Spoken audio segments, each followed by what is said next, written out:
Hello बच्चों, ये प्रश्न को देखते हैं। तो प्रश्न में दे रखा है इलेक्ट्रॉन क्वांटम संख्या n एवं l द्वारा एक हमें दे रखा है n बराबर 4 l बराबर 1, दूसरा दे रखा है n बराबर 4 l बराबर 0, तीसरा दे रखा है n बराबर 3 l बराबर 0, चौथा दे रखा है n बराबर 3 l बराबर 1 को निम्नतम से उच्चतम तक बढ़ी हुई ऊर्जा के क्रम में स्थित किया जा सकता है। यहाँ चार विकल्प दे रखा है A, B, C तथा D। आइए मुख्य अवधारणा की चर्चा करते हैं। मुख्य अवधारणा। तो प्रश्न में क्या दे रखा है, n और l का हमें वैल्यू दे रखा है और बताना है कि निम्नतम में से उच्चतम तक बढ़ती हुई ऊर्जा का क्रम में स्थित किया जा सकता है। तो ऊर्जा का क्रम बताना है। तो यहाँ पे अगर हम देखें तो n प्लस l का मान अगर हमारा ज्यादा होगा तो जो हमारी ऊर्जा होगी वो भी हमारी क्या होगी, ज्यादा होगी। तो आइए n प्लस l का मान हम निकालते हैं। तो पहला क्या दे रखा है, अगर हम पहले की बात करें तो पहला हमें दे रखा है क्या, n प्लस 1 कर देंगे तो n प्लस l कर देंगे तो ये हमारा क्या हो जाएगा, n की वैल्यू हमें दे रखी है 4, l की वैल्यू दे रखी है 1। तो यानी कि हम क्या कर सकते हैं, 4 प्लस 1 कर देंगे तो यहाँ से हमारा आ जाएगा 5। तो दूसरा देखें, दूसरा हमारा क्या दे रखा है, तो n प्लस l करेंगे तो यहाँ पे हमारा n कितना दे रखा है, 4, l दे रखा है 0। तो यानी कि 4 प्लस 0,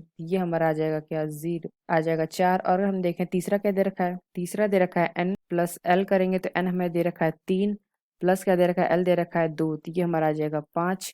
और यहाँ से अगर चौथा देखें तो चौथा हमें दे रखा है n प्लस l करेंगे तो यहाँ से n हमें दे रखा है क्या, 3, l दे रखा है 1, तो यहाँ से हमारा आ जाएगा क्या, 4। तो यानी कि जो हमारा ऊर्जा का क्रम आएगा, ऊर्जा का क्रम, तो यानी हमने क्या बताया था, n प्लस l का मान बढ़ेगा तो ऊर्जा का मान भी बढ़ेगा। तो यहाँ पे देखें सबसे ज्यादा ऊर्जा का मान किस में आएगा, तो ये हमें दे रखा है पहले का, और तीसरे में 5 5 आया है, तो ये हमारा क्या हो जाएगा, पहला और तीसरा ये हमारा ग्रेटर देन होगा, यानी कि बड़ा होगा दूसरे और चौथे से। तो यहाँ से अगर हम देखें तो ये हमारा पहला और तीसरा बराबर है, तो यानी कि इससे हम क्या निकालेंगे, तो हम क्या करेंगे, जिसके लिए n का मान ज्यादा उसके इलेक्ट्रॉन ऊर्जा का क्रम भी ज्यादा होगा। तो प्रश्न में क्या पूछा गया है कि बढ़ती हुई ऊर्जा का क्रम, यानी कि अगर हम देखें तो यहाँ पे देखें n की वैल्यू किस में ज्यादा है, तो अगर हम पहले और तीसरे में देखें तो n की वैल्यू किस में ज्यादा है, पहले में ज्यादा है। यानी कि जो हमारा क्रम आ जाएगा ये हमारा आ जाएगा 1, इससे लेस हमारा क्या होगा, इससे लेस हमारा होगा तीसरा, तो यानी तीसरा। फिर देखें तो दूसरे और चौथे में n की वैल्यू किसकी ज्यादा है, तो दूसरे अगर चौथे में देखें तो यहाँ पे n की वैल्यू किसमें, दूसरे में ज्यादा है, तो ये हमारा क्या आ जाएगा,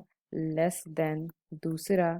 फिर लास्ट में हमारा आ जाएगा क्या, चौथा। तो ये आ गया हमारा ऊर्जा का बढ़ता हुआ क्रम। तो आइए अपना विकल्प देखते हैं कौन सा विकल्प सही है। तो जो हमारा पहला विकल्प दे रखा है 4 2 3 1, यह विकल्प हमारा सही होगा।